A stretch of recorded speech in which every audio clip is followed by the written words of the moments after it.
सभी को नमस्कार। मैं कौशल कुमार और स्वागत है आपका हमारे चैनल स्टडी विद कौशल में। तो आज हम लोग जो केमिस्ट्री का टॉपिक पढ़ने जा रहे हैं उसमें पढ़ने जा रहे हैं मेटल पार्ट टू, यानी कि मेटल और नॉन मेटल, यानी कि धातु एवं अधातु जो हम लोग पढ़ रहे थे उसमें हम आपको बताए थे कि मेटल पर दो वीडियो आएगा। पहला वीडियो मैंने अपलोड कर दिया है, दूसरा वीडियो आज मैं आपको पढ़ाने जा रहा हूँ। इसके बाद नॉन मेटल पर दो वीडियो आएगा, ठीक है, जो कि दो पार्ट में बनेगा क्योंकि ये चैप्टर लंबा है और इसको बनाने के लिए मैंने काफी मेहनत किया है। जैसे यहाँ पर मैं पढ़ाने जा रहा हूँ आयरन, तो आयरन के बारे में जितने भी तथ्य है, जितने भी फैक्ट है, वो मैंने यहाँ पे लिख दिया है जो एग्जाम में आपके पूछ सकता है। तो चलिए बिना लेट किए स्टार्ट करते हैं आज का टॉपिक, मेटल पार्ट टू, यानी कि धातु का पार्ट टू। यानी कि इस वीडियो में जितने भी धातु से संबंधित प्रश्न है जो एग्जाम में पूछे जाएंगे वो आपके कवर कर दिए जाएंगे। चलिए सबसे पहले आयरन यानी कि लोहा, इसके बारे में पढ़ते हैं। आयरन का एटॉमिक नंबर होता है, यानी कि परमाणु संख्या होता है 26 और परमाणु द्रव्यमान होता है 56। और आयरन का दो वैलेंसी होता है, एक +2 और दूसरा +3। +2 जो वैलेंसी होता है उसको बोलते हैं फेरस और +3 वैलेंसी को बोलते हैं फेरिक।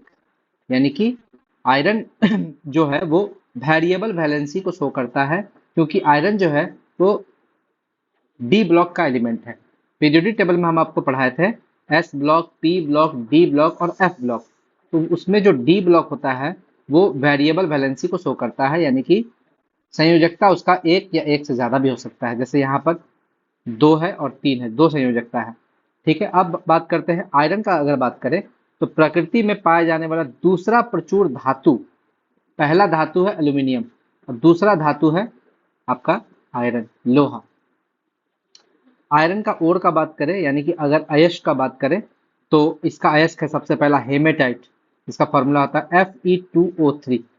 और अगला है मैग्नेटाइट Fe3O4। देखिए हम हमेशा इसके फॉर्मूले में कंफ्यूज कर जाते थे कि Fe2O3 को क्या बोलेंगे और Fe3O4 को क्या बोलेंगे।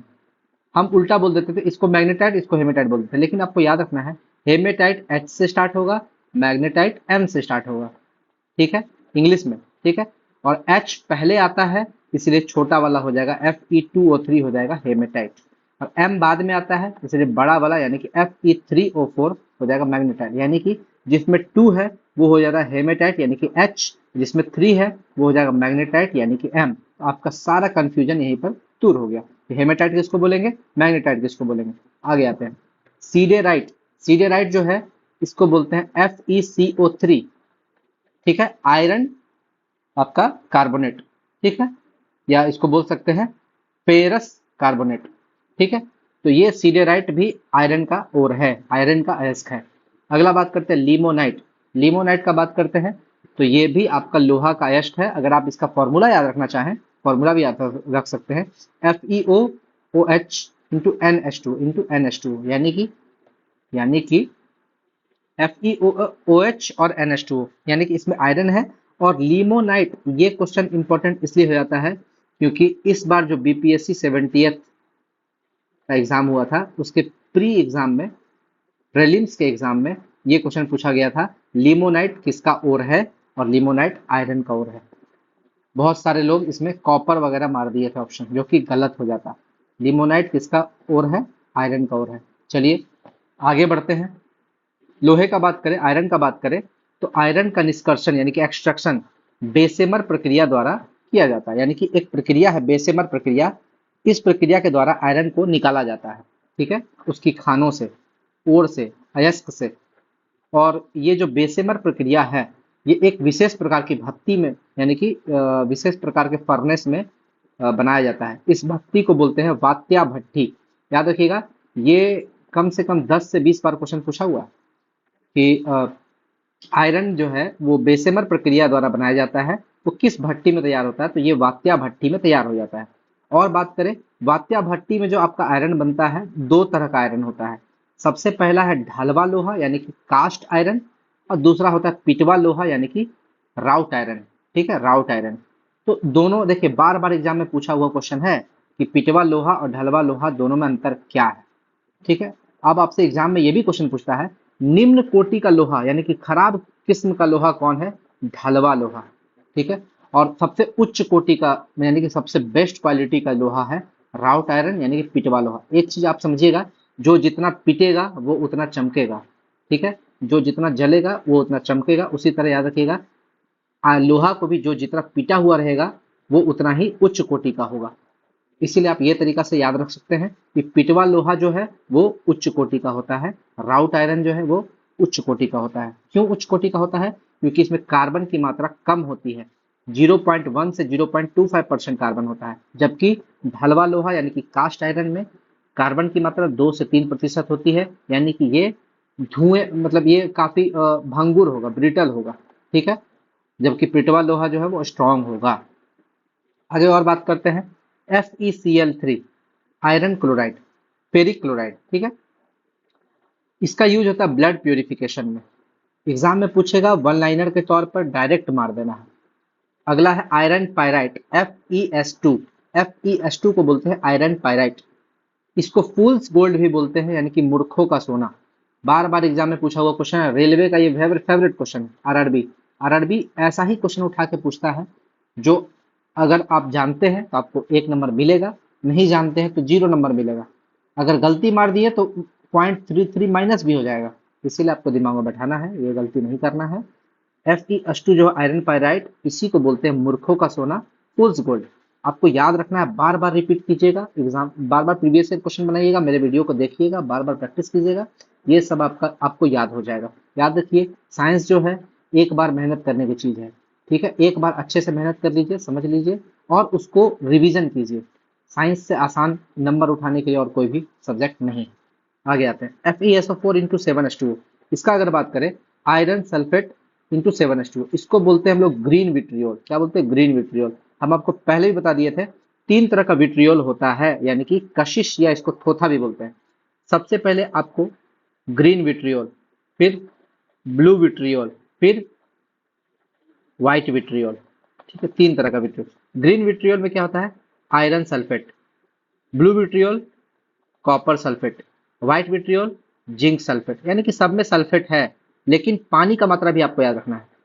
ग्रीन विट्रियोल में होता है 7H2O, ब्लू विट्रियोल में होता है 5H2O और व्हाइट विट्रियोल में होता है 5H2O। यानी कि जो ग्रीन विट्रियोल है, हरा कशिश या हरा थोथा, उसमें 7H2O यानी कि 7 मॉलिक्यूल ऑफ वाटर होता है। ब्लू विट्रियोल यानी कि कॉपर सल्फेट में 5H2O होता है और व्हाइट विट्रियोल यानी कि जिंक सल्फेट में 5H2O होता है। एक और क्वेश्चन पूछता है, ऑयल ऑफ विट्रियोल किसको बोलते हैं? Oil of vitriol, oil of vitriol बोलते हैं H2SO4 को, सल्फ्यूरिक एसिड को। तो विट्रियोल से रिलेटेड जितना भी क्वेश्चन था वो मैंने आपको बता दिया। और ये जो फेरस सल्फेट है, जिसको रक्तवर्धक औषधि भी बोलते हैं, क्यों? क्योंकि ये रक्तवर्धक औषधि बोलने का रीजन यही है क्योंकि ये शरीर में ब्लड इनहेंसर का काम करता है, ब्लड को बढ़ाने का काम करता है। आगे आते हैं, आयरन में जैसे ही ह्यूमिड एयर यानी कि नमी वाला एयर, जिसमें पानी की मात्रा हो, यानी कि ह्यूमिड एयर से जैसे ही आयरन कांटेक्ट में आता है तो वो तुरंत बनाता है iron oxide Fe2O3 into x molecule of water. ये एक्स कुछ भी हो सकता है, 7, 8, 9, 10 कुछ भी हो सकता है, ये फिक्स नहीं है, इसलिए एक्स मॉलिक्यूल ऑफ वाटर बोलते हैं। और ये जो आपका कंपाउंड बना, इसको बोलते हैं रस्टिंग ऑफ आयरन, यानी कि आयरन में अब जंग लग गया है, ठीक है। तो रस्टिंग जो है वो एक केमिकल प्रक्रिया के द्वारा बनता है, यानी कि हवा से वो क्या लेगा? ऑक्सीजन लेगा, O2 लेगा, और इस O2 को लेकर वो ह्यूमिड एयर यानी कि वाटर के प्रेजेंस में वो आयरन को खराब करने लगेगा, रस्टिंग करने लगेगा। रस्टिंग एक केमिकल प्रोसेस है। और अगर आपसे ये पूछेगा एग्जाम में, रस्टिंग एक ऑक्सीडेशन प्रक्रिया है, जो ऑप्शन में रहे, केमिकल प्रोसेस रहे तो केमिकल मार देना है, ऑक्सीडेशन प्रक्रिया रहे तो ऑक्सीडेशन मार देना है, रेडॉक्स रिएक्शन रहे तो रेडॉक्स रिएक्शन मार देना है। तीनों में जो ऑप्शन रहे, chemical process, redox reaction, oxidation reaction, जो मारना है। एक चीज और याद रखना है, जैसे ही आयरन में रस्टिंग लगता है यानी कि जंग लगता है, इससे लोहे का वजन बढ़ जाता है, जंग लगने से लोहे का वजन बढ़ जाता है, ये भी आपको याद रखना है। एक क्वेश्चन पूछा था आपका किसी एग्जाम में, उसमें क्या था, आयरन में अगर डिस्टिल्ड वाटर का यूज करें, यहाँ पर क्या था? नॉर्मल वाटर, लेकिन अगर डिस्टिल्ड वाटर का यूज करें तो जंग नहीं लगता है, जंग नहीं लगता है। यानी कि प्योर वाटर अगर हम लोग यूज करें, डिस्टिल्ड वाटर का यूज करें, तो उससे आपका कभी भी जंग नहीं लगता है, ये आपको याद रखना है। जंग हमेशा लगेगा आपको नॉर्मल वाटर, जो आपका वर्षा का पानी हो या फिर तालाब का पानी हो, कोई भी पानी हो, डिस्टिल्ड वाटर नहीं होना चाहिए, या ड्राई एयर। यानी ह्यूमिड एयर की जगह अगर ड्राई एयर ले ले जिसमें नमी का मात्रा 0 हो, नमी आपका 0% हो, तो उसमें भी रस्टिंग नहीं लगेगा। ठीक है, आगे बात करते हैं। आयरन को यानी कि लोहे को जंग लगने से बचाने के लिए उस पर जिंक की एक लेयर चढ़ाई जाती है। जिंक जो है इसका एक लेयर चढ़ा दिया जाता है। ठीक है, इस प्रक्रिया को गैल्वेनाइजेशन बोलते हैं, गैल्वनीकरण बोलते हैं, या इसी को यशद लेपन भी बोलते हैं। देखिएगा, साइकिल का जो हैंडल होता है, ठीक है, साइकिल का हैंडल, ठीक है, या कोई भी उसके अंदर में रहता है आयरन, ठीक है, लोहा रहता है, ठीक है, उसके ऊपर जो चमकता रहता है वो गैल्वेनाइज्ड कर दिया जाता है उसको, उसके ऊपर जिंक का लेयर चढ़ा दिया रहता है, इसलिए वो चमकता है और उसको उस पर जंग नहीं लगता है। ठीक, आगे आते हैं। अब लोहे से बनता है स्टील, तो थोड़ा स्टील के बारे में ही पढ़ लेते हैं। ठीक है, आयरन में क्रोमियम, निकेल, टंगस्टन या फिर वैनेडियम, इस चारों में से किसी का भी यूज किया जाएगा मिक्स करने के लिए, तो इससे स्टील बन जाता है। और याद रखिएगा, स्टील में कार्बन मिलाते हैं, कार्बन का परसेंटेज 0.025 से 1.5% हो सकता है, कुछ भी हो सकता है, इसके बीच में होता है। ठीक है, अब डिपेंड करता है इसके साथ आप क्या मिला रहे हैं, क्रोमियम, निकेल, टंगस्टन और वैनेडियम। ठीक है, अब देखिए, कार्बन मिलाते क्यों हैं? स्टील में कठोरता प्रदान करने के लिए। ठीक है, अब आपसे क्वेश्चन पूछता है स्टील का यूज कहाँ होता है? स्थायी चुंबक बनाने में। बहुत लोग ये गलती कर देते हैं, स्टील का यूज स्थायी चुंबक बनाने में वो कच्चा आयरन मार देते हैं। ठीक है, कच्चा आयरन, ठीक है, रॉ आयरन, यहाँ पर वो गलत साबित हो जाते हैं, क्योंकि परमानेंट मैग्नेट बनाने के लिए स्टील का यूज किया जाता है, टेम्पोररी मैग्नेट बनाने के लिए वो आयरन का यूज करते हैं। ठीक, आगे बात करते हैं स्टेनलेस स्टील। स्टील का ही दूसरा पार्ट है स्टेनलेस स्टील। इसमें क्या होता है? आयरन के साथ क्रोमियम और निकेल, ये देखिए पहला दोनों का यूज कर लेंगे, क्रोमियम और निकेल और कार्बन, तो ये स्टेनलेस स्टील बन जाता है। याद रखिएगा, स्टेनलेस स्टील का खासियत है इसमें जंग आपका नहीं लगेगा। ठीक है, जैसे हम लोग का बाल्टी वगैरह होता है ना, वो स्टेनलेस स्टील का बना होता है, कितना भी पानी उसमें भरिए उसमें जंग नहीं लगेगा। और याद रखिएगा, स्टेनलेस स्टील का एक और खासियत होता है, स्टेनलेस स्टील पर वेल्डिंग नहीं कर पाएंगे, यानी कि अगर फूट गया तो वेल्डिंग से उसको जोड़ नहीं पाएंगे, स्टेनलेस स्टील पर वेल्डिंग नहीं होती है। अगला, निकेल स्टील। निकेल स्टील का बात करें तो आयरन में नाम से ही दिख रहा है कि इसमें निकेल जरूर होगा, आयरन में निकेल जुड़ जाएगा और कार्बन जुड़ जाएगा। कार्बन तो सब में रहेगा, क्योंकि कार्बन कठोरता के लिए प्रोवाइड किया जाता है, चाहे वो स्टेनलेस स्टील रहे उसमें भी कार्बन रहेगा, निकेल स्टील रहे उसमें भी कार्बन रहेगा। ठीक है, और निकेल स्टील का यूज कहाँ होता है? केबल गियर, गाड़ी में जो केबल गियर होता है उसमें, और साफ्ट में, गाड़ी के साफ्ट में यूज किया जाता है। आगे बात करते हैं मैग्नीज स्टील। मैग्नीज स्टील जो है बहुत हार्ड होता है, वेरी हार्ड, इसलिए इसका यूज ड्रिल मशीन में किया जाता है ड्रिल करने के लिए, रेल की पटरी में किया जाता है, तिजोरी वगैरह का ताला बनाने में यूज किया जाता है, चाबी वगैरह ताला वगैरह बनाने में, ताकि कोई आसानी से उसको तोड़ नहीं पाए, वो बहुत हार्ड होता है मैग्नीज स्टील। ठीक है, अगला है टंगस्टन स्टील। तेज कटाई के औजार, जो तेजी से कटाई करने वाला औजार होता है उसको टंगस्टन स्टील द्वारा बनाया जाता है। ये जो डब्लू सिंबल है वो टंगस्टन के लिए है, टंगस्टन। आगे, इनवार। इनवार क्या होता है? घड़ी का पेंडुलम बनाने में यूज किया जाता है। याद रखिएगा, घड़ी के साथ होता क्या था? घड़ी के साथ क्या होता था कि जो पेंडुलम होता था उसका लंबाई होता है एल। ठीक है, तो पेंडुलम का टाइम पीरियड होता था 2 pi under root L by G. जब आप फिजिक्स पढ़िएगा तो पेंडुलम का टाइम पीरियड यही होता है, T = 2 pi under root L by g, यानी कि टाइम पीरियड जो है वो अंडर रूट एल के डायरेक्टली प्रोपोर्शनल होता है। लेकिन गर्मी के दिन में क्या होता था? एल बढ़ जाता था, तो टाइम भी बढ़ जाएगा, यानी कि घड़ी स्लो हो जाएगा। ठीक है, उसी तरह सर्दी के मौसम में एल जो है वो कम हो जाएगा, लंबाई पेंडुलम का, यानी कि ये जो सुई है घड़ी का जो कांटा है उसका लंबाई छोटा हो जाएगा ठंडा के दिन में। एल कम होने से टी कम हो जाएगा, यानी कि घड़ी जो है वो फास्ट हो जाएगा। तो इस चीज को खत्म करने के लिए कि घड़ी जो है स्लो या फास्ट ना हो, वो एग्जैक्ट समय बताए, सही समय बताए, इसके लिए एक स्पेशल मटेरियल का यूज किया गया जिसको बोलते हैं इनवार। इनवार, ये ठंडा और गर्मी में इसका लेंथ जो है वो बढ़ता नहीं है, घटता नहीं है। यही रीजन है कि घड़ी के पेंडुलम बनाने में इनवार का यूज किया जाता है। और इनवार बनता किससे है? आयरन और निकेल से। इसका परसेंटेज जरूरी है, आयरन का परसेंटेज है 64, निकेल का परसेंटेज है 36। अगला, एल्निको। ए एल से हो गया एल्यूमिनियम, एन आई से निकेल, सी ओ से कोबाल्ट, यानी कि एल्यूमिनियम, निकेल और कोबाल्ट। बहुत आदमी इसमें ये गलती करते हैं कि इसमें एल्यूमिनियम, निकेल और कोबाल्ट होगा, लेकिन आयरन मारना भूल जाते हैं। याद रखिएगा, एल निको ये हो गया, इसके साथ आयरन भी होता है। और याद रखिएगा एल्निको का यूज मैक्सिमम स्थायी चुंबक बनाने में किया जाता है। स्थायी चुंबक बनाने में आपको पहले भी बता चुके हैं, स्टील का यूज किया जाता है।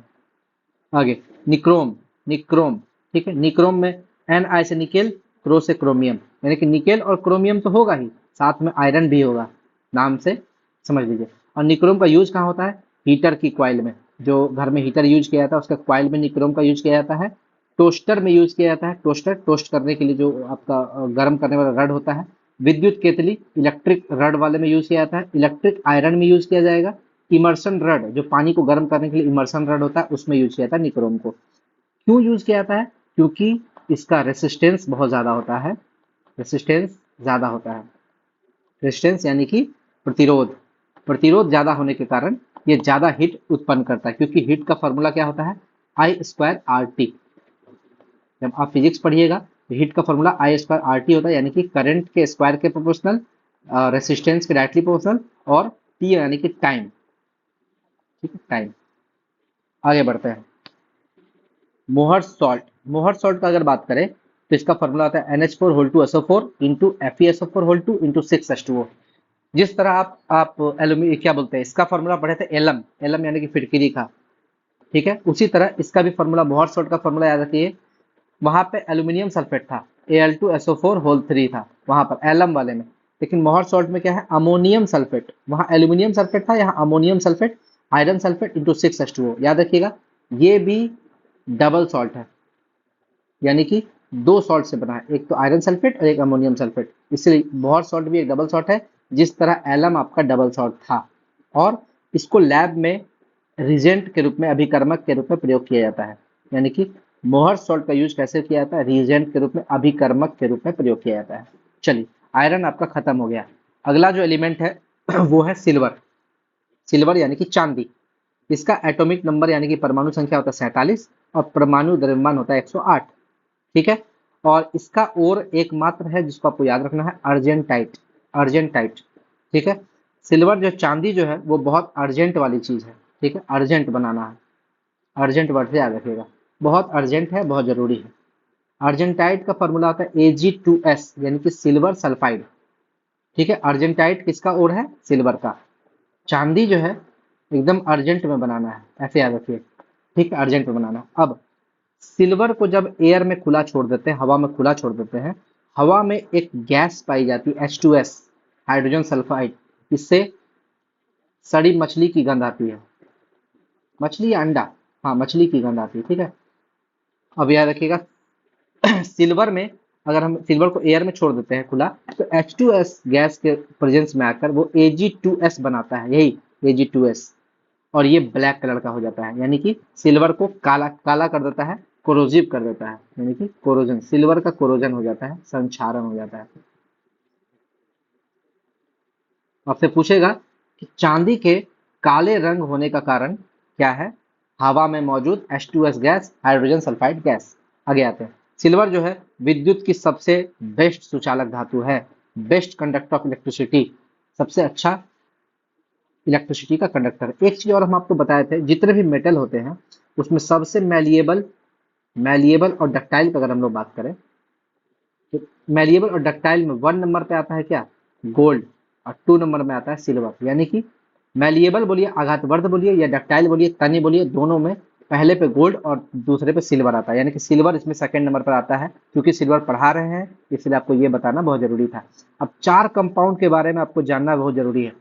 AgI silver iodide, AgBr silver bromide, AgNO3 silver nitrate, और AgCl2 सिल्वर क्लोराइड। इस चारों को इंपॉर्टेंट इसलिए कि ये चारों आपका एग्जाम में कभी ये पूछ देगा, चारों में से एक क्वेश्चन आपका जरूर पूछ देता है। सिल्वर आयोडाइड जो है AgI, इसका प्रयोग कृत्रिम वर्षा में किया जाता है, फिल्म वगैरह में देखिएगा, कृत्रिम मेघ बीजन है ना, क्लाउड सीडिंग में इसका यूज किया जाता है। ठीक है, जहां पर वर्षा नहीं होती है, रेगिस्तान वाले एरिया में कृत्रिम वर्षा करने के लिए सिल्वर आयोडाइड वगैरह का यूज किया जाता है। आगे बात करते हैं सिल्वर ब्रोमाइड। ठीक है, सिल्वर ब्रोमाइड का यूज होता है फोटोग्राफी में। ठीक है, और फोटोग्राफी में आपका और क्या क्या यूज होता है? ऑक्जेलिक एसिड का भी यूज होता है फोटोग्राफी में। हाइपो, हाइपो हम आपको कल बताए थे मेटल का पार्ट 1 में। ठीक है, मेटल पार्ट 1 में। ठीक है, हाइपो का यूज भी होता है फोटोग्राफी में, यानी कि जो नेगेटिव फोटोग्राफ को पॉजिटिव करने के लिए हाइपो का यूज किया जाता है, हाइपो सॉल्यूशन होता है उसका यूज किया जाता है। यानी कि फोटोग्राफी में आपका क्या क्या यूज हो गया, सिल्वर ब्रोमाइड, ऑक्जेलिक एसिड और हाइपो, इस तीनों को याद रखना है। जैसा क्वेश्चन वैसा आंसर। आपका question object oxalic acid option में है तो वो मारना है, हाइपो ऑप्शन में तो ये मारना है, फोटोग्राफी क्या बोलते हैं एजी बी आर ऑप्शन में तो वो मारना है। देखना है कि क्वेश्चन कैसा पूछ रहा है। आगे सिल्वर नाइट्रेट का अगर हम लोग बात करें, चुनाव में जो स्याही, जैसे आप वोट देने जाएंगे, आप वोट दे दिए, उसके पहचान के लिए एक अमिट स्याही यानी कि वोटिंग इंक आपकी उंगली पर लगाया जाता है। आप अगर दोबारा वोट देने आएंगे तो आप उस इंक से पकड़ा जाएंगे कि आपने वोट दे दिया है। ठीक है। AgNO3 को हम लोग ल्यूनार कॉस्टिक भी बोलते हैं। ठीक है। और इसका यूज वोटिंग इंक में किया था, अमिट स्याही में। याद रखिएगा पूरे इंडिया में ये स्याही सिर्फ एक जगह बनता है, जिसका नाम है मैसूर। ये मैसूर में बनता है एकमात्र। आगे AgCl2 का बात करें, इसको बोलते हैं हॉर्न सिल्वर। ठीक है। और ये जानवरों के हॉर्न में आभूषण, जैसे पहले क्या होता था, गाय और भैंस का जो सींग होता था उसमें एक आभूषण लगा दिया जाता था सिल्वर का, AgCl2। ठीक है। मतलब हॉर्न में, सींग में आभूषण के रूप में उसको सुंदर बनाने के लिए, सुंदर दिखने के लिए ये इसका यूज किया जाता था। इसलिए इसका नाम हॉर्न सिल्वर पड़ गया, क्योंकि ये जानवरों के हॉर्न में आभूषण के रूप में ये यूज होता था। और इसका यूज कहाँ है, प्रकाश संवेदी कांच में, यानी कि फोटोक्रोमेटिक ग्लास में भी सिल्वर क्लोराइड का यूज किया जाता है। चलिए अगला एलिमेंट का बात करें, ये है लेड। लेड यानी कि सीसा। ठीक है। ये सीसा और सीसा दोनों में अंतर है। ये सीसा होता है ग्लास यानी कि कांच, कांच, और ये सीसा होता है लेड, लेड। ठीक है। इसको हम लोग साइंस के लैंग्वेज में यानी कि लैटिन लैंग्वेज में बोलते हैं प्लम्बम, प्लम्बम। ठीक है। इसीलिए इसका शॉर्ट में पीबी लिखते हैं। इसका एटॉमिक नंबर है 82 और मास नंबर है 207, यानी कि परमाणु संख्या 82 और द्रव्यमान संख्या 207। इसका लैटिन नेम है प्लम्बम। और बात करें इसका ओर का, बात करें अयस्क का बात करें, तो पहला अयस्क है गैलेना, PbS। इसको लेड सल्फाइड भी बोलते हैं, लेड सल्फाइड भी बोलते हैं। और दूसरा जो इसका ओर है उसको बोलते हैं सीरूसाइट, सीरूसाइट, PbCO3, लेड कार्बोनेट। तो आपसे अगर पूछेगा गैलेना और सीरूसाइट किसका ओर है, लेड का ओर है। ठीक है। लेड जो है ये विद्युत और उष्मा दोनों का कुचालक होता है, यानी कि bad conductor of both, heat भी और इलेक्ट्रिसिटी भी, दोनों का बैड कंडक्टर होता है। ना तो इससे हीट गुजर सकता है ना इलेक्ट्रिसिटी गुजर सकता है। ठीक है। सीसा का यूज और कहाँ होता है, कॉस्मेटिक्स में, यानी कि लिपस्टिक में यूज किया जाता है, चॉकलेट बनाने में किया जाता है, माचिस उद्योग में भी इसका यूज किया जाता है। लिपस्टिक बनाने में सीसा का यूज किया जाता है, इसलिए बोला जाता है ज्यादा लिपस्टिक का यूज करना हानिकारक हो सकता है। आगे red lead, red lead Pb3O4। ठीक है। इसका यूज सिंदूर यानी कि वर्मिलियन बनाने में किया जाता है। याद रखिएगा सिंदूर बनाने में HgS, मरकरी सल्फाइड का भी यूज किया जाता है। तो आपसे अगर क्वेश्चन पूछेगा, जैसा क्वेश्चन वैसा आंसर। सिंदूर बनाने में, वर्मिलियन बनाने में किसका यूज किया जाता है, तो पहले अगर आपका Pb3O4 lead, red lead option में है तो वो मार देना है। अगर ये ऑप्शन नहीं है तो मर्क्यूरी सल्फाइड ये ऑप्शन में, तो इसको मार देना है। दोनों में जो ऑप्शन में रहे वो मार देना है। आगे आगे बात करते हैं, व्हाइट लेड किसको बोलते हैं। रेड लेड तो पढ़ लिया, व्हाइट लेड का बात करें तो इसका फॉर्मूला होता है 2PbCO3 इंटू PbOH2। याद रखिएगा कभी भी एग्जाम में आपको फंसाने के लिए रेड लेड और व्हाइट लेड में कंफ्यूजन सवाल पूछा जा सकता है। अगला सोल्डर मेटल, सोल्डर मेटल का बात करें तो ये लेड और टीन इसका मिक्सचर होता है, यानी कि लेड और टीन को मिलाकर सोल्डर मेटल बनता है, सोल्डर। ठीक है। सीटी, सीटी, कोई भी सोल्जर होगा उसको देख के लोग सीटी जरूर बजाते हैं उसके सम्मान में, ऐसे आता है। सी से हो गया सीसा और टी से हो गया टीन। सीसा मतलब कि लेड, टीन मतलब कि एसएन। तो आप ऐसे याद रखें सोल्डर का सीटी, सीटी ट्रिक याद रखिए, सीटी। टाइप मेटल, टाइप का जो ट्रिक है लेटिए। ठीक है। मतलब आप लेटिए मैं टाइप करता हूँ, लेटिए। ले से हो गया आपका लेड, टी से टीन, ए से एंटीमनी, एंटीमनी का SB होता है स्टीबियम, लैटिन नेम होता है एंटीमनी का स्टीबियम। याद ये मत सोचिएगा ए से हो गया एंटीमनी तो एंटीमनी को SB क्यों लिखे, क्योंकि इसका नाम ही होता है स्टीबियम। तो आपको याद रखिएगा टाइप मेटल का फिर होगा लेटिए, लेटिए। ये ट्रिक आप याद रख लीजिएगा, एग्जाम में आपको ट्रिक ही काम आएगा, इतना चीज आप याद नहीं कर सकते हैं। ट्रिक अगर है आपके पास तो एग्जाम में आप आराम से मार के आ सकते हैं। बंदूक की गोली, बंदूक की गोली क्या हो जाएगा? लेड और आर्सेनिक के मिलने से बनता है। लेड और आर्सेनिक मिलके बंदूक की गोली बनाई जाती है। ठीक है। अब आपसे क्वेश्चन पूछता है, जहर किसके कारण फैलता है? आर्सेनिक के कारण या लेड के कारण? याद रखिएगा, जहर जो है वो लेड के कारण फैलता है, शीशे के कारण फैलता है। बॉडी में अगर लेड की अधिकता हो जाए, शीशे की अधिकता हो जाए, तो इससे प्लम्बिज्म, प्लम्बिज्म यानी कि सर्टानिज्म नामक एक रोग हो जाता है। और ये रोग कहाँ पर इफेक्ट करता है? तंत्रिका तंत्र यानी कि नर्वस सिस्टम पर इफेक्ट करता है, नर्वस सिस्टम पर इफेक्ट करता है। आगे, ऑटोमोबाइल में यानी कि स्वचालित वाहन में पॉल्यूशन टेस्ट जब करते हैं तो उसमें लेड और कार्बन की मात्रा की जांच की जा सकती है। देखते हैं, जब भी आप अपना स्कूटी या मोटरसाइकिल को लेके जाइएगा पॉल्यूशन सेंटर पर, पॉल्यूशन चेक करता है, तो आपके जो साइलेंसर होता है उसके पीछे एक एक वो इक्विपमेंट लगाता है। और उसके बाद आपको गाड़ी स्टार्ट करके एक्सीलरेटर लेने के लिए बोलता है। जब आप एक्सीलरेटर लेते हैं तो वो चेक कर लेता है कि आपकी गाड़ी में लेड की मात्रा और कार्बन की मात्रा कितनी है, और उसी के आधार पर आपके वो पॉल्यूशन सर्टिफिकेट देता है, जो 6 महीना या 1 साल का वैलिडिटी उसका होता है। ठीक है। अब देखिए, तो याद रखिएगा पॉल्यूशन टेस्ट में किसका चेक होता है? लेड का या तो कार्बन का। ठीक, आगे आते हैं इलेक्ट्रिक फ्यूज। इलेक्ट्रिक फ्यूज का अगर बात करें, लेड और टीन, सी टी, जो आपका सोल्डर मेटर है, वही ट्रिक है इलेक्ट्रिक फ्यूज का भी। जो हमारे घर में जो फ्यूज बनाया जाता है वो लेड और टीन के मिक्सचर से बनता है। खासियत क्या है इसका? इसका गलनांक बहुत कम होता है। जैसे ही कोई शॉर्ट सर्किट होगा तुरंत ये जो फ्यूज है वो कट जाता है, और आपका जो घर है, वो जो इलेक्ट्रिक एप्लियंसेस है, फ्रिज है या कुछ भी है, वो डैमेज होने से बच जाता है। तो फ्यूज जो है बहुत ज़रूरी है आपके electric equipment, TV, fridge, refrigerator, आपका पंखा वगैरह सबको बचाने के लिए काफ़ी ज़रूरी है। लेकिन आजकल फ्यूज की जगह एमसीबी का यूज किया जाता है। एमसीबी देखते हैं, एमसीबी डाउन हो जाता है, ट्रिप कर जाता है। तो एमसीबी जब ऊपर रहेगा, अप रहेगा, तो इलेक्ट्रिक सर्किट कंप्लीट रहेगा। जैसे एमसीबी डाउन हो जाएगा और आपका सर्किट कट जाएगा। एमसीबी का यूज किया जाता है, और एमसीबी का फुल फॉर्म भी पूछता है एग्जाम में। इसका फुल फॉर्म होता है miniature circuit breaker, miniature circuit breaker. चलिए, और कुछ क्वेश्चन है जो बार बार एग्जाम में पूछता है, उसको डिस्कस कर लेते हैं। टीईएल किसको बोलते हैं? टीईएल को बोलते हैं टेट्रा इथाइल लेड। इसका यूज, टेट्रा इथाइल लेड का यूज किया जाता है एंटी नॉकिंग एजेंट के रूप में, जो कि पेट्रोल में मिलाते हैं। पेट्रोल में एंटी नॉकिंग एजेंट के रूप में इसका यूज किया जाता है, टेट्रा इथाइल लेड का यूज किया जाता है। आगे, पीबीओ2, पीबीओ2 का यूज किया जाता है मैच बॉक्स पर, माचिस के डब्बे पर, पीबीओ2 का। ठीक है। चलिए, पीबीओ2, अब एक है पीबीओ।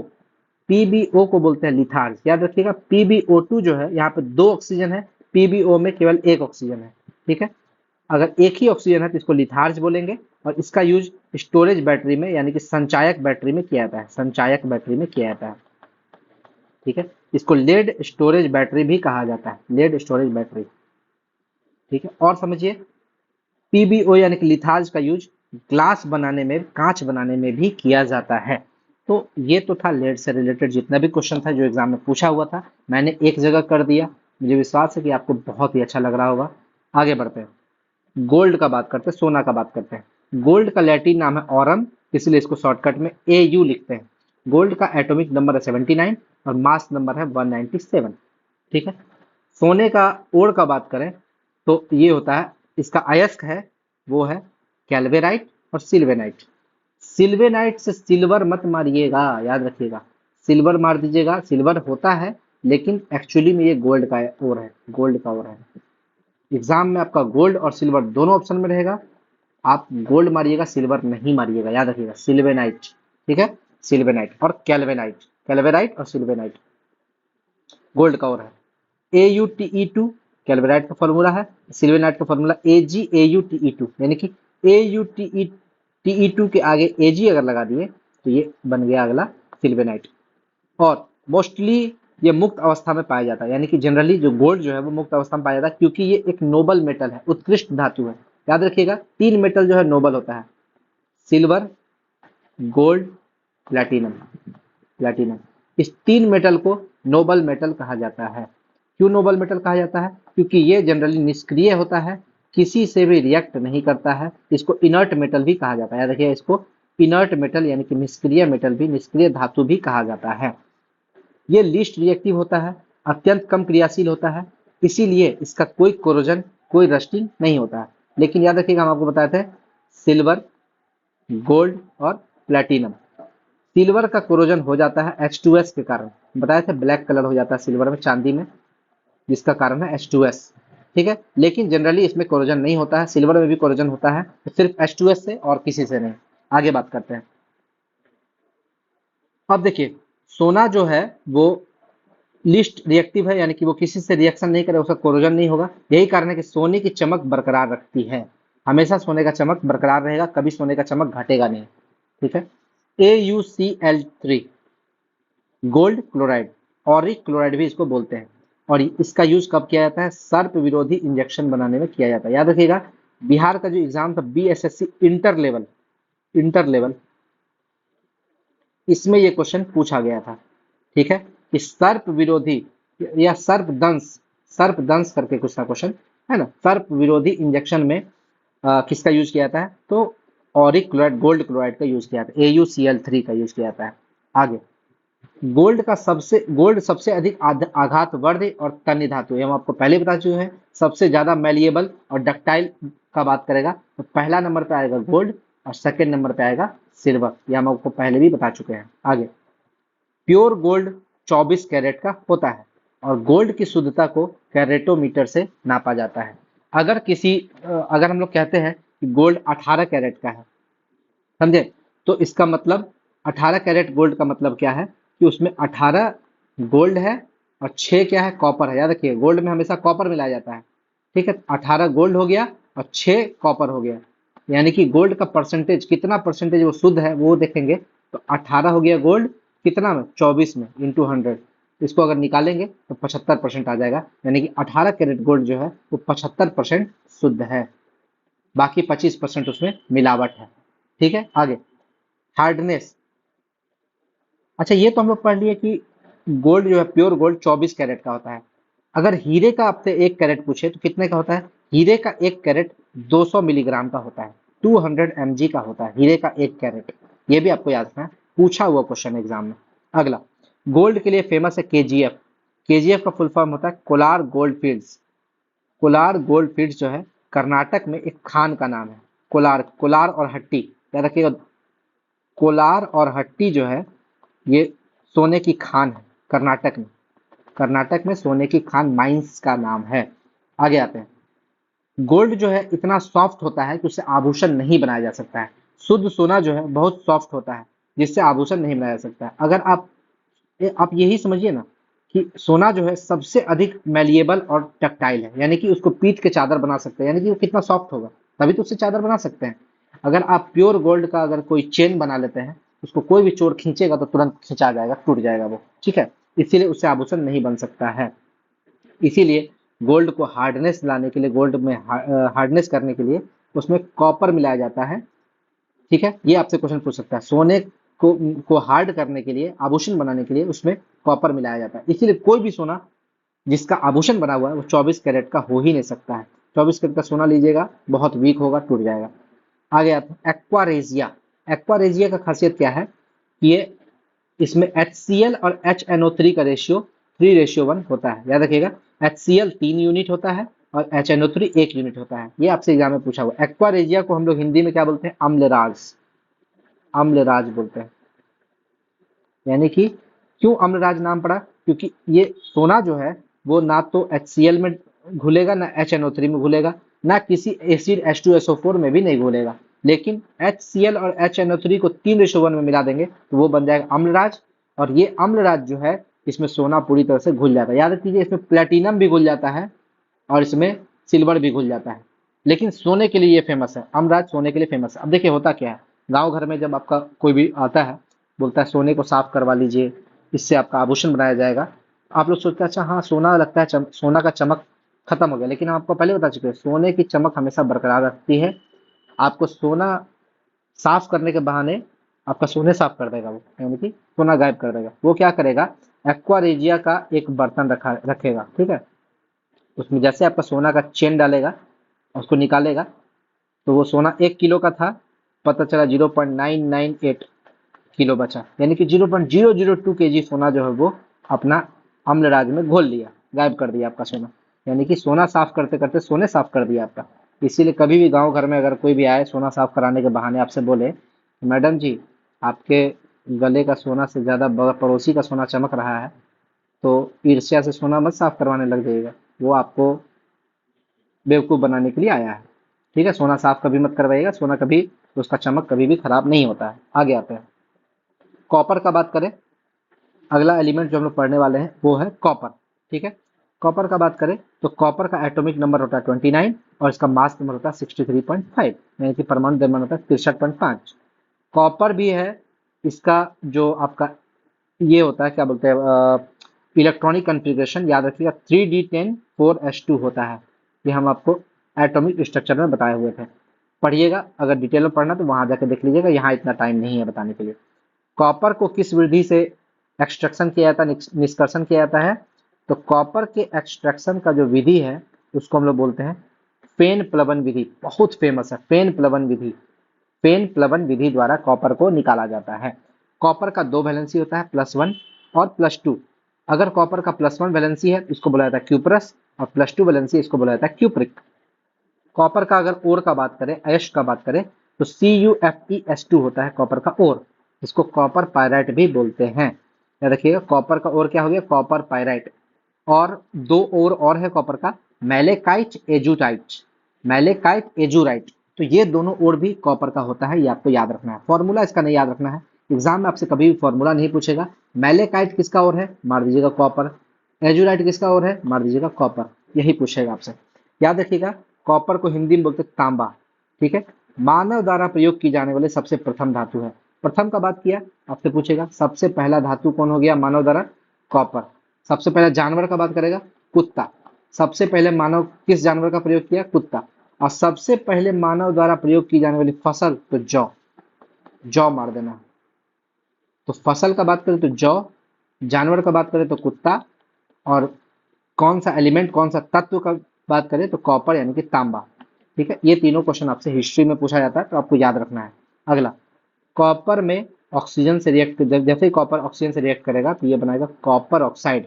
इसको, इसका ब्लैक कलर होता है। ठीक है, कॉपर ऑक्साइड को कॉपर 2 ऑक्साइड भी बोलते हैं, क्योंकि इसमें कॉपर का वैलेंसी जो है वो 2 है, यानी कि क्यूप्रिक ऑक्साइड भी इसको बोल सकते हैं।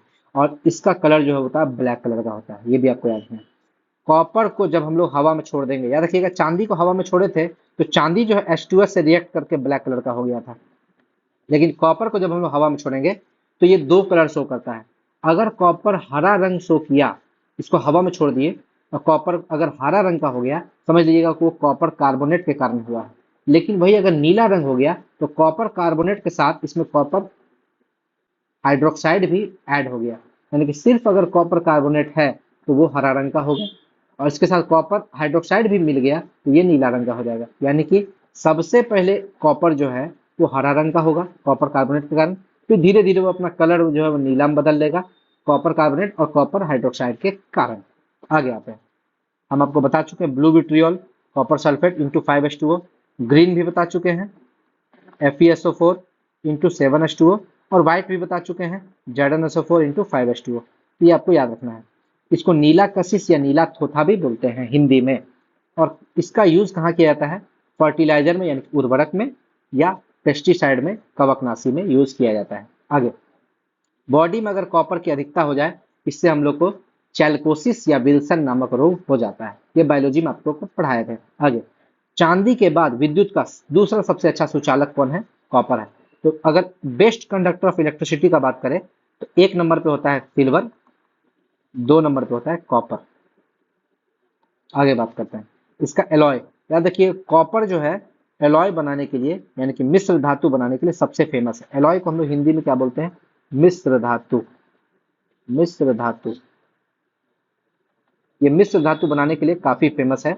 और याद रखिएगा, इससे टोटल 6 मिश्र धातु है जो आपको याद रखना है।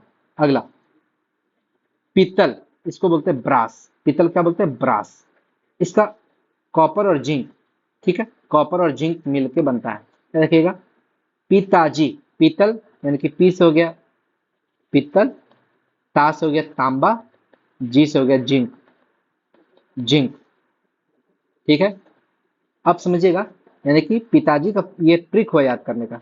पिताजी जो है यानी कि पी से हो गया पीतल, तांबा और जिंक, यानी कि पीतल जो है तांबा और जिंक से मिलकर बना होता है। पिताजी डच गए, याद रखिए डच मेटल में भी यही होता है। पिताजी डच गए, डच मेटल में भी तांबा और जिंक होता है। ठीक है, यानी कि तांबा और जिंक एक तो आपका पीतल में होगा और दूसरा डच मेटल में होगा। इसलिए आप इसको याद कर लीजिएगा, इस दोनों का ट्रिक। पिताजी डच गए, ता का मतलब हो गया तांबा यानी कि कॉपर, और जी का मतलब हो गया जिंक, जिंक। तो पिताजी डच गए, इस दोनों का ट्रिक यही हो गया। आगे, और डच मेटल का यूज कहाँ किया जाता है? चीप ऑर्नामेंट बनाने में, यानी कि सस्ता आभूषण बनाने में इसका यूज किया जाता है। अगला, कांसा, ब्रॉन्ज का बात करें, ब्रॉन्ज, कांसा।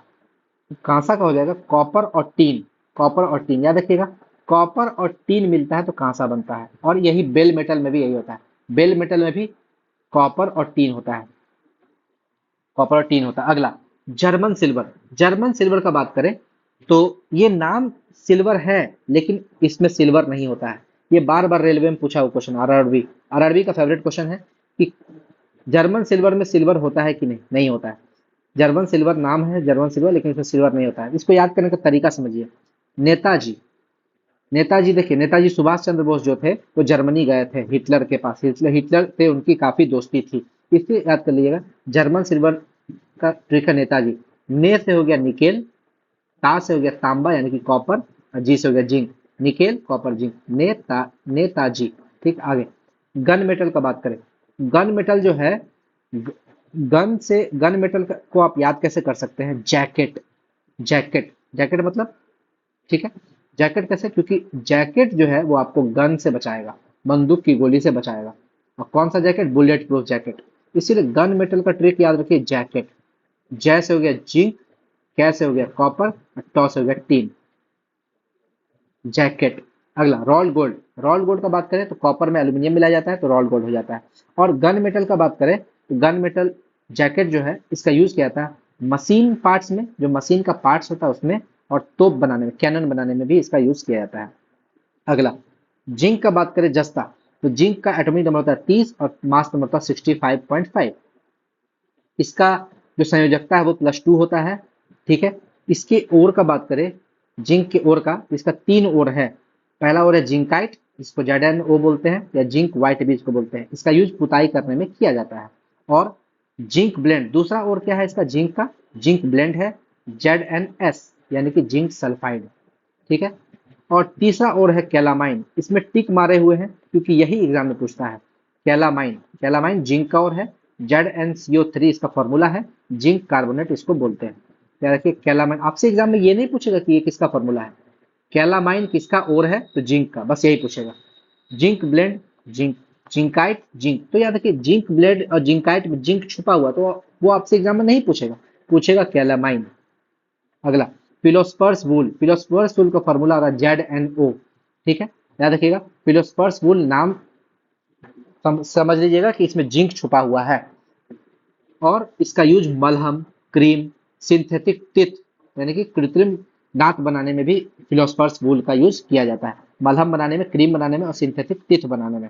आगे आते हैं, स्टेज पर, जो स्टेज होता है ना, जो जहाँ पर शो किया जाता है, स्टेज पर स्मोक यानी कि धुआं का सीन दिखाने के लिए, जैसे कहीं पर देखते हैं ना कि कोई एंट्री लेता है, धुआं, धुआं का सीन दिखाता है, परफॉर्मेंस करने के लिए कोई हीरोइन आती है, कोई एक्टर आता है, धुआं जैसा सीन क्रिएट कर लगे जैसे धुआं निकल रहा है, तो वैसा स्मोक का सीन दिखाने के लिए वहां पर जिंक का प्रयोग किया जाता है। ठीक है, अगला, लिथोफोन, लिथोफोन क्या होता है? ZnS के साथ बेरियम सल्फेट को मिक्स कर देते हैं तो लिथोफोन हो जाता है। याद रखिएगा जिंक सल्फाइड के साथ बेरियम सल्फेट। और इसका यूज कहाँ किया जाता है? पुताई करने में किया जाता है। पुताई करने में बहुत चीज यूज किया जाता है, तो आपको बार बार जो भी बताते हैं उसको याद रखिएगा कि पुताई करने में यूज किया जाता है लिथोफोन का। अगला, जिंक ऑक्साइड का बात करें, जिसको हम लोग फिलोस्फर्स वूल भी बोलते हैं, है ना, इसका यूज आर्टिफिशियल टूथ बनाने में किया जाता है, तो हमको बता ही चुके हैं। सिंथेटिक टीथ बनाने में, मलहम बनाने में, क्रीम बनाने में फिलोसफर्स वूल का यूज किया जाता है, और इसी को फिलोसफर्स वूल भी बोलते हैं, फिलोसफर्स वूल, जिंक ऑक्साइड को। अगला, Zn3P2, इसको जिंक फॉस्फाइड बोलते हैं। इसका यूज होता है चूहे मारने की दवा में, रैट किलर में, या रोडेंटिसाइड। रोडेंटिसाइड होता है कुतरने वाला जानवर, जैसे चूहा हो गया, गिलहरी हो गया, वो बार बार अपने जिंदगी भर वो कुतरते रहता है। क्यों? क्योंकि उन लोग का दांत जो है वो जिंदगी भर बढ़ते रहता है। अगर वो लोग कुतरेगा नहीं ना तो दांत बढ़ते बढ़ते इतना लंबा हो जाएगा वो खाना नहीं खा पाएगा। इसीलिए दांत उन लोग का ना बढ़े, इसलिए वो लोग कुतरते रहता है। ठीक है, रोडेंटिसाइड, कुतरने वाला जानवर। तो रोडेंटिसाइड को मारने के लिए, रोडेंट को मारने के लिए जिंक फॉस्फाइड का यूज किया जाता है, ZN3P2। इसी को बोलते हैं रैट किलर, चूहे मारने की दवा। अगला ZnCl2, गैल्वेनाइजेशन ऑफ आयरन। हम बताए थे कि लोहे को जंग लगने से बचाने के लिए उसमें जिंक की परत चढ़ाई जाती है, उसी को गैल्वेनाइजेशन यानी कि यशद लेपन भी बोलते हैं, यशद लेपन। ठीक है, और याद रखिएगा इसमें ZnCl2 का यूज किया जाता है, जिंक क्लोराइड का यूज किया जाता है। आगे ZnSO4 × 7H2O, इसको व्हाइट विट्रियोल बोलते हैं। हम आपको बार बार रिवीजन करवा रहे हैं। व्हाइट विट्रियोल में जिंक सल्फेट, ब्लू विट्रियोल में कॉपर सल्फेट, और ग्रीन विट्रियोल में आयरन सल्फेट। ठीक है, इसको सफेद कशिश या थोथा भी बोलते हैं। और इसका यूज, चूंकि ये व्हाइट कलर का है, इसका यूज घर की पुताई करने में किया जाता है। तो चलिए, आपका जिंक भी समाप्त हो गया। आगे आते हैं मरकरी। मरकरी यानी कि पारा। ठीक है, मरकरी का लैटिन नेम होता है हाइड्रेजियम। हाइड्रेजियम इसलिए इसको Hg लिखते हैं। और याद रखिएगा इसका एटॉमिक नंबर होता है 80 और मास नंबर होता है 200.5। इसका दो वैलेंसी होता है, ये दो वैलेंसी शो करता है, +1 भी शो करता है और +2 भी शो करता है। जब ये +1 वैलेंसी को शो करता है तब इसको बोलते हैं मर्क्यूरस, और जब ये +2 वैलेंसी को शो करता है तब इसको बोलते हैं मर्क्यूरिक। ठीक है, ये आपको याद रखना है। आगे, मरकरी जो है एकमात्र ऐसा धातु है जो लिक्विड होता है, द्रव होता है। और अधातु का बात किए थे, एकमात्र अधातु ब्रोमीन। एकमात्र अधातु जो द्रव अवस्था में पाया जाता है वो ब्रोमीन है, लेकिन यहाँ धातु का बात किए जो द्रव अवस्था में पाया जाता है वो मरकरी है। आगे, यह कमरे के ताप पर द्रव अवस्था में रहता है। इसका मेल्टिंग पॉइंट -39 डिग्री सेल्सियस होता है। इसका उष्मीय प्रसार यानी कि थर्मल एक्सपेंशन बहुत ज्यादा होता है, यानी कि अगर इसमें हल्का सा भी टेम्परेचर दिया जाए ना तो ये फैल जाता है तुरंत। इसीलिए इसका प्रयोग थर्मामीटर में किया जाता है। और थर्मामीटर में जो कांच होता है उसका दीवार पर यह चिपकता नहीं है, यानी कि अगर दीवार पर चिपक जाएगा तो एक बार फैल गया तो पूरा दीवार पर चिपका ही रहेगा, वापस वो लौट के नहीं आएगा। इसीलिए चूंकि इसका उष्मीय प्रसार काफी अच्छा होता है और कांच की दीवार पर यह चिपकता नहीं है, यही कारण है मरकरी का प्रयोग थर्मामीटर बनाने में किया जाता है। और बात करें मरकरी का, ये उष्मा और विद्युत का सुचालक होता है, यानी कि ये हीट भी कंडक्ट करता है और विद्युत भी कंडक्ट करता है। ठीक है, और बात करें इसका घनत्व जो है सभी द्रवों में सर्वाधिक होता है। जितना भी लिक्विड आप ले लीजिए सभी द्रव में सर्वाधिक हो जाएगा, इसमें कोई भी नहीं डूबेगा। इसमें सिर्फ और सिर्फ हीरा डूब सकता है। इसमें लकड़ी भी डाल दीजिएगा लकड़ी भी तैरेगा, इसमें लोहा भी डाल दीजिएगा लोहा भी तैरने लगेगा, क्योंकि इसका डेंसिटी बहुत ज्यादा होता है। ये कांच की दीवारों पर चिपकता नहीं है, इसलिए इसका यूज थर्मामीटर में किया जाता है। आगे, दाब मापी यानी कि बैरोमीटर में, दाब मापी यानी बैरोमीटर में इसका यूज किया जाता है मरकरी का। और रुधिर दाब मापी यानी कि ब्लड प्रेशर मापने में भी इसका यूज किया जाता है, मरकरी का यूज किया जाता है। आगे, इसका अगर ओर का बात करें, अयस्क का बात करें, पहला ओर है इसका सीना बार। सीना बार किसका अयस्क है? मरकरी का अयस्क है, यानी कि पारे का अयस्क है। इसको फॉर्मूला होता है HgS। मर्क्यूरिक क्लोराइड का बात करें, HgCl2, यह अत्यधिक जहरीला होता है, इससे लोगों की मौत भी हो सकती है। अगला इसका ओर जो है मरकरी का, उसको बोलते हैं कैलोमेल, कैलोमेल। ठीक है, Hg2Cl2। देखिए यहाँ पर HgCl2, यहाँ पर Hg2Cl2, दोनों में अंतर है। HgCl2 को बोलते हैं मर्क्यूरिक क्लोराइड और Hg2Cl2 को बोलते हैं मर्क्यूरस क्लोराइड, कैलोमेल। और ये फंगीसाइड है, यानी कि ये भी जहरीला है, ये भी जहरीला, ये भी जहरीला, दोनों जहरीला। इसको, इसके जहर से किसी की भी मौत हो सकती है, लेकिन इसका यूज फंगीसाइड में नहीं किया जाता, नहीं किया जाता है। कैलोमेल का यूज फंगीसाइड में यानी कि कवकनाशी में किया जाता है। आगे बात करते हैं, इसका मेलिबिलिटी और डक्टिलिटी 0 है। क्यों? मेलिबिलिटी और डक्टिलिटी जो टर्म है वो हमेशा सॉलिड के लिए यूज किया जाता है, ठोस के लिए यूज किया जाता है। ठीक है, यानी कि मेलिबिलिटी यानी कि जिसको पीट पीट कर पतली चादर बनाई जा सके, और डक्टिलिटी जिसको खींच खींच कर तार बनाए जा सकते हैं। चूंकि मरकरी जो है वो लिक्विड है, तो उसको पीट के आप चादर कैसे बनाइएगा? द्रव है, उसको जैसे आप किसी बर्तन में रखिएगा वो अपने आप फैल जाएगा, उसको पीटने की जरूरत नहीं है। तो इसका मतलब इसका मेलिबिलिटी जो है वो 0 होता है, नहीं होता है, और डक्टिलिटी भी 0 होता है। आगे, यह एक चमकीली धातु है, चमक इसमें बहुत ज्यादा होता है। आगे, मरकरी जो है उसको अगर मेटल के साथ मिलाएंगे, किसी भी मेटल के साथ मिलाएंगे, तो वो अमलगम बना लेता है, एक एलॉय बना लेता है जिसको अमलगम बोलते हैं। ठीक है, लेकिन मरकरी जो है वो लोहा के साथ अमलगम नहीं बनाता है। यानी कि एकमात्र ऐसा धातु जो है वो लोहा है जिसके साथ मरकरी जो है वो अमलगम नहीं बनाता है। यही कारण है मरकरी को आयरन के पात्र में रखते हैं। यानी कि मरकरी को आयरन के पात्र में रखा जाता है। ये बहुत इंपॉर्टेंट क्वेश्चन है, आपसे पूछेगा मरकरी को आयरन के पात्र में क्यों रखा जाता है। क्योंकि मरकरी जो है सभी धातुओं के साथ रिएक्शन करके अमलगम बनाता है, लेकिन मरकरी जो लोहा के साथ यानी कि आयरन के साथ अभिक्रिया करके अमलगम नहीं बनाता है। आगे आते हैं एच जी एस को बोलते हैं मर्क्यूरिक सल्फाइड। इसका प्रयोग सिंदूर यानी कि वर्मिलियन बनाने के लिए किया जाता है। आप कमेंट कीजिएगा, हम आपको बताए थे कि वर्मिलियन यानी कि सिंदूर बनाने के लिए एक और चीज का यूज किया जाता है। एक तो गया मर्क्यूरिक सल्फाइड और एक और चीज है जो हम आपको बताए थे, वो आप कमेंट करके बताइएगा कि किस चीज का यूज किया जाता है। और वो चीज बहुत इंपॉर्टेंट है, एग्जाम में आपसे दो जो भी ऑप्शन में रहेगा दोनों में से वो मारना है। मरकरी की वाष्प का अगर हम लोग बात करें तो मरकरी की वाष्प और आर्गन गैस इस दोनों का यूज किया जाता है ट्यूबलाइट में। यानी कि जो हमारा प्रतिदीप्ति लैंप होता है, फ्लोरेसेंट लैंप होता है, उसमें यूज किया जाता है मरकरी का भाप का और आर्गन गैस का। चलिए आगे बढ़ते हैं। अगला जो हमारा एलिमेंट है उसको बोलते हैं यूरेनियम। क्या बोलते हैं? यूरेनियम। ठीक है, यूरेनियम जो है एक रेडियो एक्टिव एलिमेंट है। इसका एटॉमिक नंबर होता है 92 और मास नंबर होता है 235। क्या देखिएगा, जो मेंडलीव का जो पीरियोडिक टेबल हम लोग पढ़े थे उसमें सबसे लास्ट एलिमेंट जो था वो यूरेनियम था, क्योंकि ये प्राकृतिक रूप से मिलने वाला सबसे भारी तत्व है, सबसे अंतिम तत्व है। इसके बाद जो भी तत्व होगा वो कृत्रिम होगा, वो प्राकृतिक नहीं होगा। आगे बात करते हैं यूरेनियम का। अगर ओर का बात करें, ऐश का बात करें, इसका ओर का नाम है पिच ब्लेंड यानी कि UO2। पिच ब्लेंड का फॉर्मूला था UO2, uranium oxide dioxide, uranium dioxide. और पिच ब्लेंड जो है बार बार आपका एग्जाम में पूछा हुआ क्वेश्चन है कि ये किसका अयस्क है। अगला थोरियम का अयस्क है मोनोजाइट। ये भी याद रखिएगा, थोरियम का अयस्क है मोनोजाइट, जो केरल के तट पर पाया जाता है।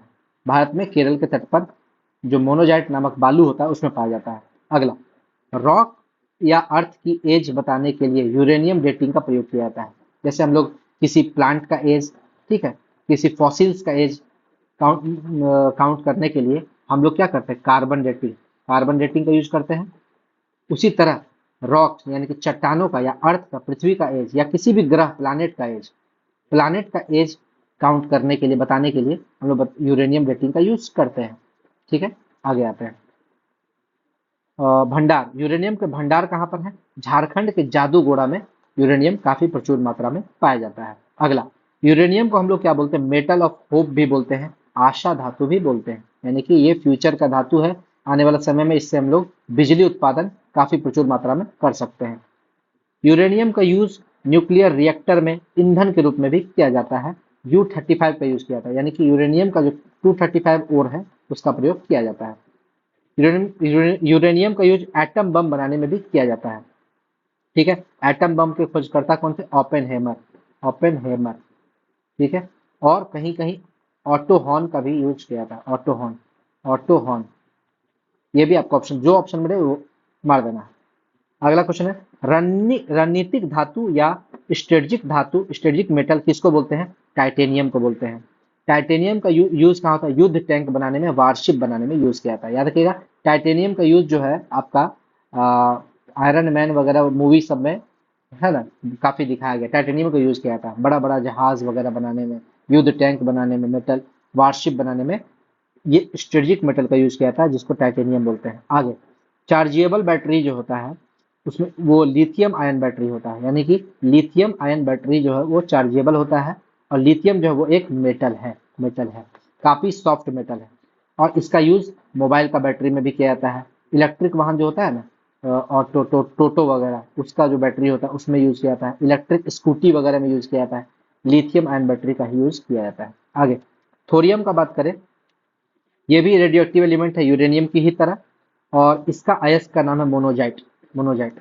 और ये केरल के मोनोजाइट नामक सैंड में, केरल तट पर मोनोजाइट सैंड में पाया जाता है।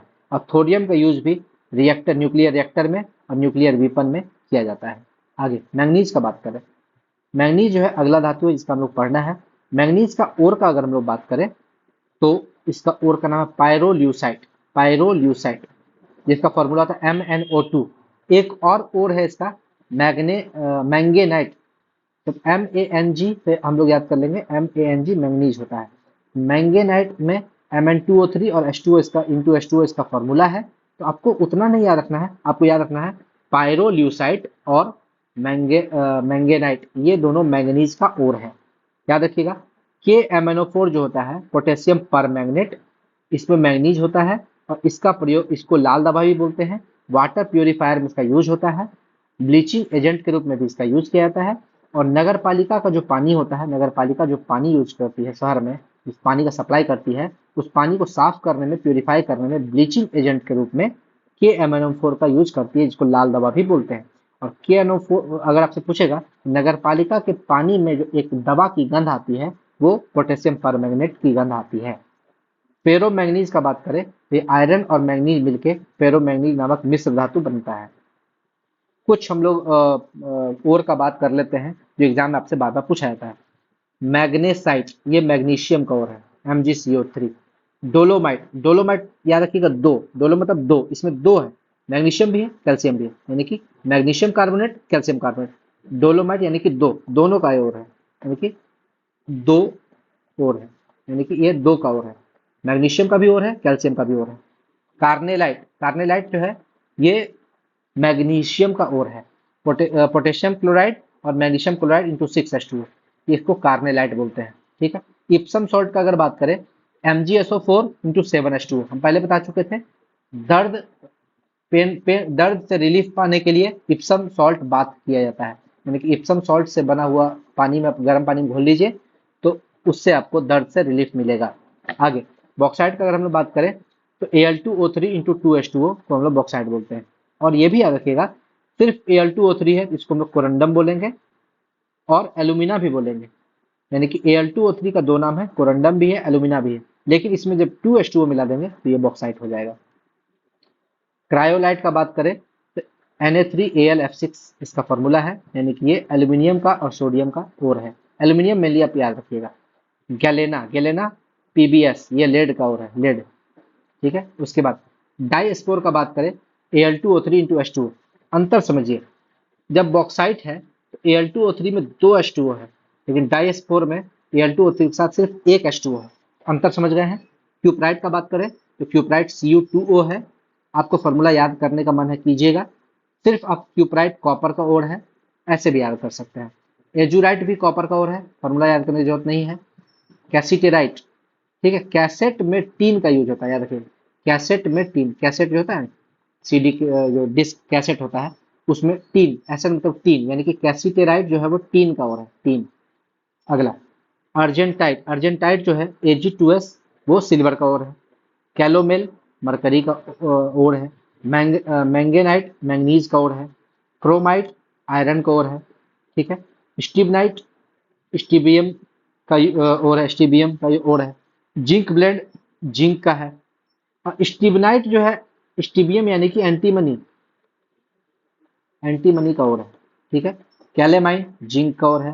हेवीज पार, हेवीज पार का फॉर्मूला आपको याद रखना है BaSO4, बेरियम सल्फेट को हम लोग बोलते हैं हेवीज पार, किसी से भी एग्जाम में पूछेगा फंस जाएगा वो।